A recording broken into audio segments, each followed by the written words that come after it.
Alors déjà, revenons sur les bases. Mais j'aurais pas pensé, mais je m'appelle Laetitia. L'âge que j'ai, je pensais pas que ça serait aussi intriguant pour vous. Je ne vous le dirai pas. Au début, honnêtement, je voulais vous le dire. Après, je me suis dit, on va jouer un petit peu à qui va savoir quel âge j'ai. Mais je vous révélerai tout ça le jour de mon anniversaire, qui est du coup le 3 juillet. Également, on me demande souvent mes études. C'est ça que j'ai vu dans les questions. Alors moi, il faut savoir qu'à de base, je suis du domaine de la communication, donc mes diplômes sont en communication, marketing, chargé 360 degrés en communication, donc je peux m'occuper de plein de trucs en com. Seulement moi j'ai décidé de faire le double cursus, ça veut dire que je suis aussi bien commerciale à mes heures perdues, quand je trouve pas de boulot qui m'intéresse ou que j'ai envie de changer, et aussi je peux être chargée de projet. Et ça revient du coup à une question qu'on m'a demandé beaucoup ici, c'est en gros comment tu vis en Corée, genre c'est quoi ton travail, qu'est-ce que tu fais finalement en Corée du Sud. Je ne travaille pas en Corée du Sud, je n'ai pas d'entreprise coréenne, parce que c'est assez compliqué déjà je trouve de trouver une entreprise coréenne, mais sachez que je vous prépare vraiment une vidéo quand je reviens en Corée. Je sais que je l'ai déjà dit, mais en fait je veux vraiment faire d'une certaine manière cette vidéo, donc c'est pour ça que ça prend du temps. Je travaille en tant que freelance, donc ça veut dire que j'ai des contrats en ligne avec des entreprises ou des gens. Est-ce que ça me permet de vivre en Corée correctement? À la base, oui, c'était le but. Et en fait l'appartement que j'ai pris m'est revenu vraiment très cher. Ce qui veut dire que j'ai dû piocher dans mes économies et aussi travailler beaucoup plus intensément en tant que freelance que ce que j'étais prévu. Ce qui signifie que ça me permettait de vivre pour payer mes factures, mais pas pour faire toutes les folies du monde non plus. Je sais pas si ça répond un peu à vos questions, mais voilà. Une autre question aussi que j'ai reçue, c'était est-ce que c'est difficile de vivre avec son chat quand on est en Corée du Sud? Très clairement la réponse est oui, c'est facile et c'est compliqué à la fois parce que en fait c'est hyper paradoxal parce qu'en fait les Coréens ils adorent les animaux comme je l'ai déjà dit dans une autre vidéo, enfin vraiment vous allez voir des chiens avec des poussettes, ce que vous voulez etc. Mais à côté de ça, les chats je trouve que c'est un peu plus compliqué même s'il y a des propriétaires de chats, mais par exemple trouver un logement quand tu as un animal en général déjà en Corée c'est pas facile, même pour les Coréens. J'avais eu cette conversation avec une Coréenne d'ailleurs, un amour cette fille, et elle avait un chien qui a plus de 8 ans et elle est coréenne, genre elle est coréenne, et pourtant même elle galère à trouver un appartement avec son mari. Alors imaginez-vous moi étrangère qui arrive avec mon petit chat, genre ouais salut j'ai mon chat et tout. Déjà trouver un appartement avec un chat c'était compliqué, genre vraiment il y a des appartements vers la fin je disais même plus que j'avais un chat parce que ça me saoulait en fait. Donc j'ai eu appartement friendly, mais quand par exemple j'ai quitté mon appartement à Séoul, j'ai pas eu de chance parce que la personne qui a fait les visites, vous savez, pour être sûr que tout soit clean et tout avant de partir, c'était une femme qui était allergique aux animaux. Donc à peine elle est passée en fait la porte, elle a passé le bas de la porte, elle était là genre oh my god I can't. Oh my god mais vous avez combien d'animaux? What the fuck? Ah, j'ai dit, ah non, il faut désinfecter l'appartement. Je dis, mais à quoi tu joues, tu vois, sachant que je suis pas une personne sale. Très clairement, vous allez apprendre à me connaître, mais je suis plutôt du contraire un peu maniaque comme personne. J'aime bien les choses qui soient propres, j'aime bien les choses qu'elles soient rangées et compagnie. Donc c'est vrai que même si j'ai un chat, je fais partie de la team, j'ai un chat, mais c'est pas le chat qui décide. C'est pas le chat qui gère ma vie en fait, c'est pas les poils qui gèrent mon appartement. Et du coup, quand j'ai quitté cet appartement là, par exemple, la meuf elle m'a demandé 300 000, ouais c'est ça, 300 000 won de frais de désinfectation d'appartement quand même. Donc je trouve que c'est un peu plus compliqué de se loger quand t'as un animal. Après trouver tout ce qui va être croquettes, litière et tout ça, franchement même vétérinaire, franchement c'est easy. Vous trouvez en ligne, vous trouvez en magasin. En magasin par contre c'est beaucoup plus cher. Mais par exemple là je suis en Thaïlande, elle est avec moi. Et je peux vous dire que par exemple en Thaïlande, les animaux c'est freestyle hein.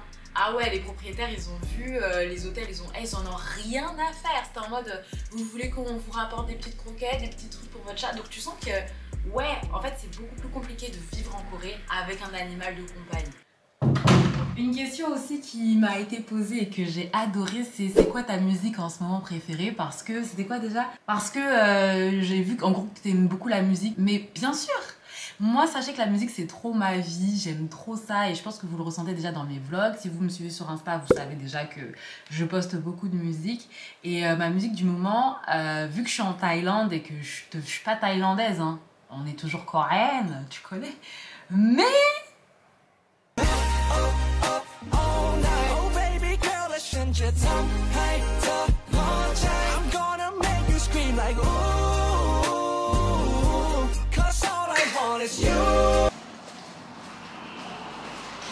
Bon, ça y est, c'est bon, nous y sommes, nous y est. 37 degrés au compteur. C'est ça que je kiffe ici, c'est la chaleur, même si tu transpires, mais ça fait un peu du bien. Et du coup, je vais en profiter pour répondre à la question qui m'a été posée et que j'ai trouvé ultra intéressante. C'était genre, en gros, est-ce que j'ai des regrets? Est-ce que je regrette d'être venue vivre en Corée? Et est-ce que, en gros, c'est un peu... c'est quoi déjà? Ouais, si c'est un petit peu aussi comme je l'imaginais. Donc moi je suis quelqu'un, j'essaye vraiment de vivre sans regret. Donc non, je n'ai aucun regret d'être venue vivre en Corée. Bien évidemment que j'adore cette vie en fait en Corée. Genre vraiment l'Asie en général déjà c'est vraiment mon continent. Ça vous êtes sûr que vraiment l'Asie c'est mon continent. Vraiment je me sens vraiment très bien ici. Maintenant, si je devais vraiment avoir un regret, ça serait d'avoir pris mon appartement que j'ai pris. J'en reparle beaucoup parce que c'est pour vous dire à quel point ça a été un truc où genre j'aimais beaucoup, mais je trouve que vraiment les appartements en Corée du Sud, c'est vraiment un gouffre financier, surtout pour la qualité que c'est. Et en fait, quand je suis partie vivre 1 mois et demi à Busan, je me suis vraiment rendu compte que genre les logements à Séoul sont chers et petits et que pour le même prix ou même moins cher, t'as des trucs beaucoup plus qualitatifs à Busan. Donc c'est pour ça que je suis un petit peu dégoûtée, mais d'un côté j'ai pas de regret parce que si j'avais pas pris cet appartement là, j'aurais pas vécu tout ce que j'ai vécu, j'aurais pas rencontré toutes les personnes que j'ai rencontrées, enfin la vie n'aurait pas été pareille. Donc non, je n'ai pas de regret. It's a full moon tonight.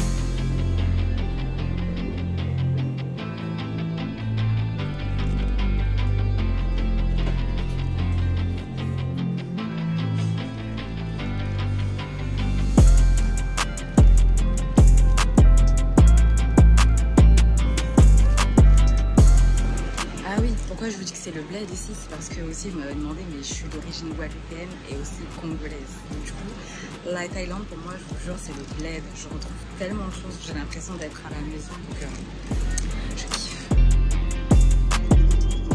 Franchement les amis, je vous jure, je vous aime trop. J'ai coupé la clim pour vous. J'ai coupé la clim pour vous. J'ai chaud. C'est vrai que je me suis beaucoup absentée ces derniers temps sur YouTube et c'est vrai que en termes de régularité, on n'est plus trop là. Alors, j'ai jamais promis quoi que ce soit, déjà, disons les termes, j'ai jamais dit que je ferais toutes les semaines et tout. Mais c'est vrai que plus le temps il passe, moins vous avez de vidéos. Alors pourquoi? Il faut savoir que la dernière vidéo, on va dire régulière, que j'ai postée, c'est quand je vous avais fait une série complète, comme je suis en train de faire là, de vidéos. Et après, en fait, il y a eu les fêtes de Noël, il y a eu le Nouvel An, il y a eu également le fait que je sois partie à Busan. En fait, il y a beaucoup de vidéos, enfin beaucoup, j'exagère un peu, mais il y a des vidéos, vous savez, que je fais et en fait, je trouve que c'est pas la ligne directive que je veux apporter ou alors c'est plus le moment de la poster ou tout simplement, je suis plus en adéquation avec ce que je disais parce que entre temps, comme je le dis trop souvent, la Corée ça va trop vite. Il s'est déjà passé autre chose qui fait que je ne vois pas la poster. C'est dur. Là j'ai envie de créer, j'ai envie de revenir sur YouTube, j'ai envie de... Je sais à peu près ce que je veux vous proposer, quel type de contenu, comment et tout. Et là pour le coup j'ai vraiment envie de créer. J'aime vous proposer quelque chose que la vidéo je la revois dans, je sais pas moi, dans 4 mois. Je suis aussi fière que quand je l'ai postée il y a 5 minutes. Donc c'est vrai que ça c'est moi comment je suis un peu... J'aime pas que tout soit parfait, mais j'aime être fière de ce que je vous rends et j'aime que vraiment quand vous êtes devant votre téléphone ou votre ordinateur, genre vous passez vraiment un bon moment avec moi, genre vous êtes là, putain je passe un bon moment avec Maëletti en fait, putain j'ai kiffé sa vidéo, du coup je me suis abonnée et j'ai liké, tu vois. Je réfléchis, j'y pense. J'ai eu une question aussi qui me demandait est-ce que la vie en Corée est chère? Donc, je vous l'ai déjà dit dans la dernière vidéo, les choses à savoir avant de venir en Corée, mais oui, la vie en Corée est chère. Non, les articles que vous achetez, non, la nourriture, non, sur les logements, plein de choses ne sont pas chères, mais je trouve que mis de bout à bout, c'est-à-dire quand tu commences vraiment à utiliser ta carte toutes les 5 minutes, quand tu dois trouver un logement mais que tu dois mettre beaucoup pour la caution et tout, oui, la vie en Corée peut te revenir cher si tu n'as pas un travail, si tu ne gagnes pas bien ta vie. Si tu gagnes plus de 2000 € par mois, je pense que tu es vraiment à l'aise. 2000 € et que tu as de l'argent de côté pour ton dépôt de ton appartement, je pense que tu es à l'aise. Si vous venez en vacances, d'ailleurs je rebondis parce que c'était aussi une question, je crois qu'on m'a posé, c'était le budget pour 1 à 2 semaines. Si vous venez en vacances en Corée, oui, vous pouvez vraiment mettre minimum, vraiment minimum, sans le logement, 1000 € de côté pour faire vos activités pendant 1 semaine. Je n'exagère pas. Là, vous allez me dire, mais t'es sérieuse et tout. Je n'exagère pas. Si vous voulez vraiment ne pas être limité, vous faire du shopping, être vraiment dans le plaisir et de ne pas réfléchir à la dépense et que vous venez en vacances pour 1 à 2 semaines et que vous comptez faire des activités touristiques, vraiment 1000 € minimum, sans le logement, hein, vous êtes vraiment bien. Quand tu es en vacances, tous les jours, tu vas vouloir faire une activité, tu vas vouloir faire une activité touristique, tu vas voir que les choses ne sont pas chères, la nourriture est pas chère, le shopping c'est pas cher, donc tu vas te faire plaisir. 1000 € c'est le minimum à avoir, sinon tu vas grave commencer à être dans le budget et à calculer ce que tu fais et ça va te faire chier en fait, je trouve. Maintenant, vivre au quotidien ici, comme j'ai dit, ça dépend de ton métier, ça dépend comment tu vis.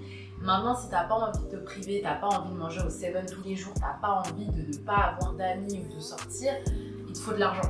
Donc moi, je pense que pour vivre confortablement en Corée sans regarder à la dépense, il te faut un minimum de 2000 €. Il est temps qu'on teste ça là, le Red Bull, parce qu'en fait, je sais pas si vous êtes au courant, le Red Bull, il a été créé en Thaïlande en fait par un Thaïlandais. Et en fait, les Red Bull que nous on a l'habitude de boire, qui sont genre à bulles et tout, c'est juste fait pour nous, les Européens, les autres internationaux. Mais le vrai de vrai se trouve en Thaïlande et c'est ça en fait que j'ai en ma possession et qu'on va goûter. On va voir si je deviens une superwoman en fait, si je vais courir le marathon de Thaïlande. J'ai reçu une question hyper intéressante qui était genre c'est quoi être un étranger en Corée du Sud. Donc vous doutez bien que si vous regardez la vidéo, vous avez bien vu que j'étais d'une certaine couleur. Donc voilà, que j'étais pas vraiment coréenne. Alors, bien évidemment qu'une vidéo spéciale être une femme noire en Corée du Sud se prépare. Donc n'hésitez pas à activer la notification, la petite cloche pour pas la louper parce que je sais pas encore quand.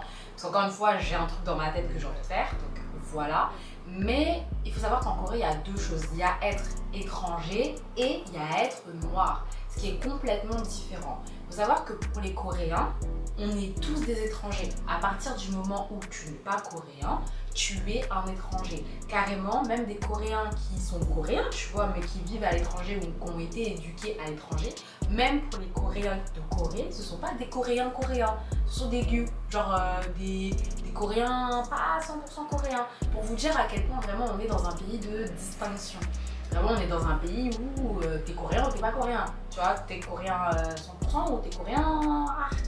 Voilà. Mais en tout cas, dans les Séoul et Busan, qui est la 2e grande ville, je dirais qu'à Séoul, ça dépend où t'es, parce qu'il y a des quartiers où on va quand même être surprise de te voir être là.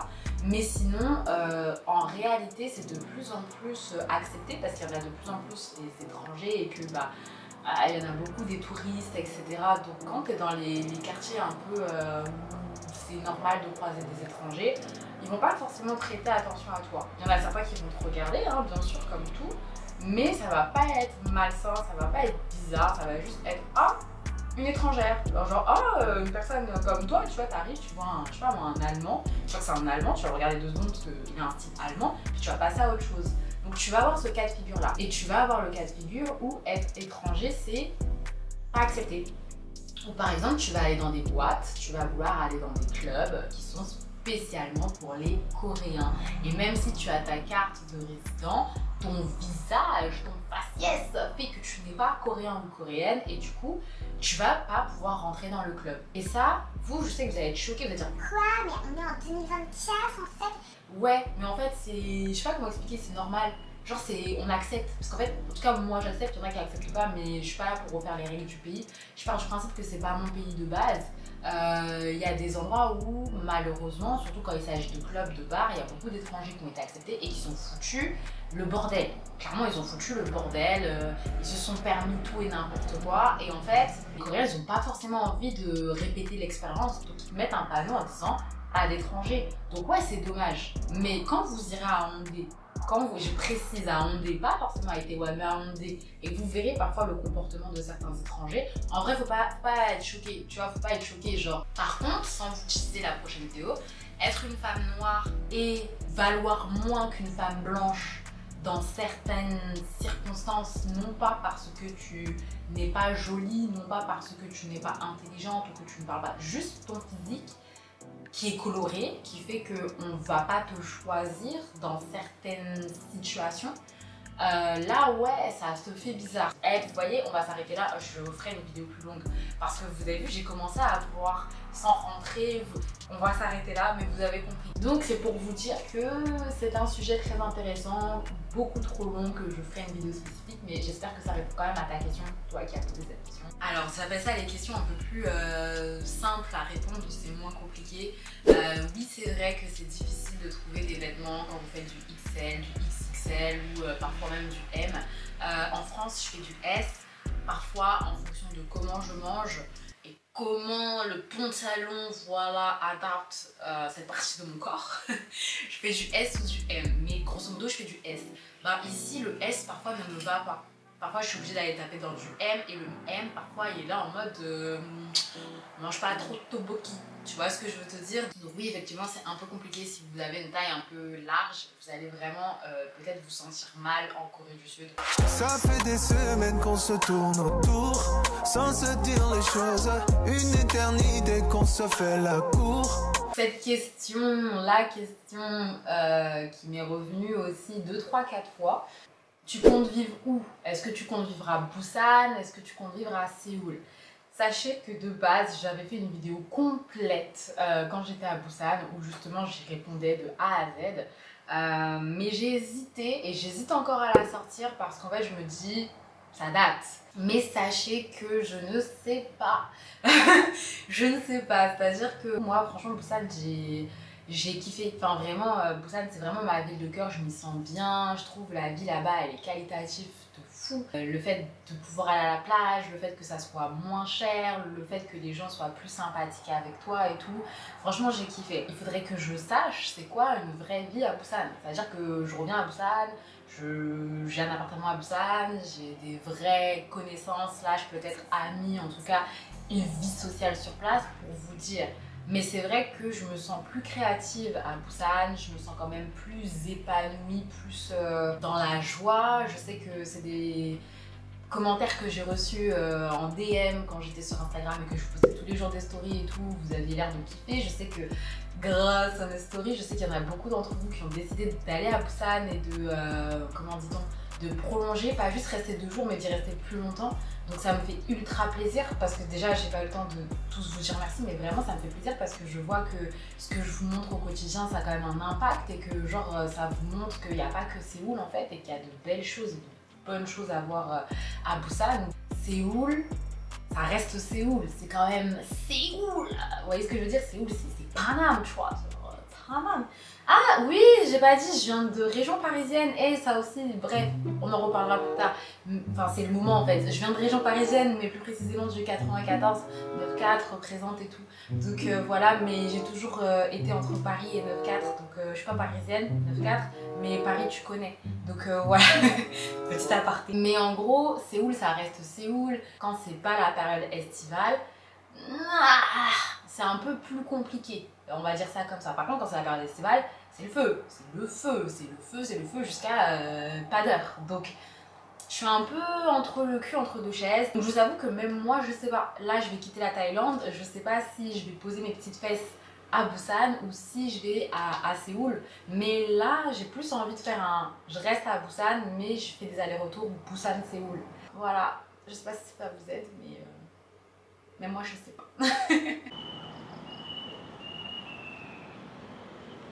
Du coup, on se retrouve dans un autre cadre. La nuit, là je suis maquillée parce que j'ai tourné d'autres vidéos et tout, mais je voulais terminer cette vidéo en beauté avec la question qui, je pense, va conclure un petit peu tout ce que je vous ai dit depuis le début de cette vidéo. Est-ce que tu te vois vivre définitivement en Corée du Sud? Est-ce que la Corée du Sud, c'est une expérience?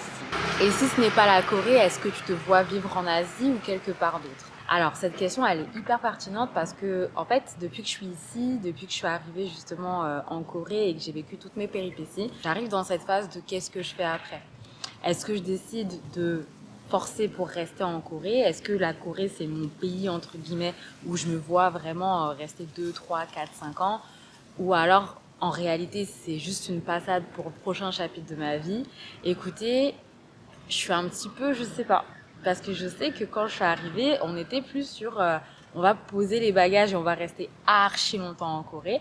Mais là, je vous avoue que je me pose la question pour plein de sujets différents, sujets que je vais aborder. La première chose qui me font douter un petit peu, c'est en gros, est-ce que je me vois rester dans un pays où, même si je n'ai pas de problème d'être seule noire à certains moments ou que je sois étrangère, est-ce que je me vois vraiment faire ça genre sur 2-3 ans, toujours forcer, toujours être l'étrangère, etc. Parce que la Corée, en fait, c'est un pays très particulier où même si tu t'y sens bien, même si tu es entouré de gens où ça se passe super bien, où le cadre de vie est incroyable, tu as toujours cette sensation de ne jamais pas être accepté, parce qu'on ne recherche pas forcément l'acceptation, mais tu sais, à un moment donné, tu t'intègres au pays, tu deviens membre du pays, tu vois. Et en fait, en Corée, tu as cette impression que tu auras beau faire tous les efforts du monde, tu auras beau parler la langue hyper bien, tu auras bien faire tout ce que tu veux, tu resteras toujours cet étranger qui sait parler coréen, qui travaille avec des Coréens, qui est marié à un Coréen ou à une Coréenne, tu vois. Mais tu seras toujours cet étranger. Et en fait, tu t'habitues beaucoup à ça parce que ça devient ton quotidien et en vrai ça te dérange pas parce que comme je t'ai dit, tu as tes amis expats avec qui tu fais des activités et tout, nanana. Donc en fait tu le sens pas tout le temps que tu es étranger. Mais surtout depuis que je suis ici en Thaïlande, je me suis vraiment rendu compte qu'en fait la diversité c'est vraiment pas quelque chose qui est présent en Corée et que sur du long terme ça peut peser. Par exemple, je m'en rendais pas compte, mais quand je suis venue ici en Thaïlande, c'est là où j'ai pris conscience qu'il y a des petits trucs qui me manquaient, comme par exemple juste le fait d'être toi et qu'on te voit. C'est vrai que quand je suis arrivée en Thaïlande, j'avais oublié ça. Les gens qui sont là, ils te voient dans la rue, genre juste ils te sourient pour te dire bonjour, ils te voient, ils te disent bonjour de loin, et pas forcément que les Renois parce qu'on est entre Renois, tu vois, pas forcément que les étrangers, genre même les Thaïlandais et tout, tu vois, cette chaleur finalement, aussi bien au sens propre que figuré, qui me manque. Et je me rendais pas compte en fait que ça me manquait comme ça. Donc, je sais pas, parce que la Corée, ça reste quand même mon coup de cœur. On y est bien. En étant quand même en Thaïlande, ce sentiment de genre la Corée, c'est un peu la maison et que ça me manque, il est présent. Quand je suis ici, par exemple, mon premier réflexe, c'est pas de dire ouais, je viens de France, je vis en France et tout. Non, c'est de dire ah non, mais moi je vis en Corée. Ah, mais je suis française, mais je vis quand même en Corée. Vous voyez un petit peu? Donc, du coup, en fait, tu te rends compte que ouais, la Corée, ça devient un peu la maison. Et que tu apprécies vraiment et que vraiment tu t'y sens bien et que tu as envie d'essayer de t'établir. Mais d'un côté, je peux pas faire l'aveugle. À côté de ça, pour avoir un très très bon travail en Corée du Sud, ça voudra dire qu'il faut vraiment que j'excelle dans la langue. Et là, pour l'instant, j'excelle dans la vie du quotidien. Ça veut dire que je peux aller au restaurant, je peux faire des petits trucs comme ça et genre ça va bien se passer. Maintenant, tu me demandes d'avoir une conversation hyper poussée, de développer mes sentiments, de développer une conversation à propos de je ne sais pas quoi professionnellement. Je suis hors jeu, genre vraiment je ne peux pas gérer cette situation. Donc est-ce que j'ai envie de rentrer dans ça aussi? Vous voyez ce que je veux vous dire? Donc en fait je peux pas répondre à cette question encore. Oui, j'ai envie de rester en Corée pour l'instant alors que je vous parle. Maintenant la motivation de quand je suis arrivée et j'étais certaine et persuadée, elle n'est pas la même. Après est-ce que c'est une expérience? Dans tous les cas c'est une expérience, mais même si je ne resterai pas en Corée, sachez que oui, l'Asie reste mon continent, donc je resterai en Asie je pense, ou à un pays en tout cas qui s'y rapproche beaucoup. Donc voilà, ce sera peut-être pas la Thaïlande. Si vous me voyez vivre en Thaïlande, c'est que vraiment j'ai une opportunité de ouf. Tout ça pour dire que la Corée c'est une expérience, oui et non, comme toute expérience de vie. Est-ce que je me projette en Corée? Oui, mais à voir sur du long terme. Et également, est-ce que si je quitte la Corée, est-ce que je resterai en Asie ou je rentrerai en France? Je resterai en Asie, je pense. Je resterai beaucoup en Asie même. Si vous me voyez en France, c'est que j'ai de la paperasse à faire, c'est que ma famille, je dois les voir, parce que vas-y, t'as vu, vous commencez à comprendre. Bien sûr, ils sont en manque de moi. Attends. Je rigole, pas trop. En tout cas, voilà, j'ai pris grave du plaisir à faire cette FAQ. Bien évidemment, je ne l'ai pas faite comme on pourrait... on va quitter. J'espère vraiment que cette FAQ elle vous a plu. J'espère que ça a répondu un peu à vos questions, que ça vous a permis un petit peu de me découvrir davantage. Là, moi je vais vous laisser parce que ça devient dangereux. J'entends des choses bizarres dans le feuillage. Ah non, vous ne m'agresserez pas.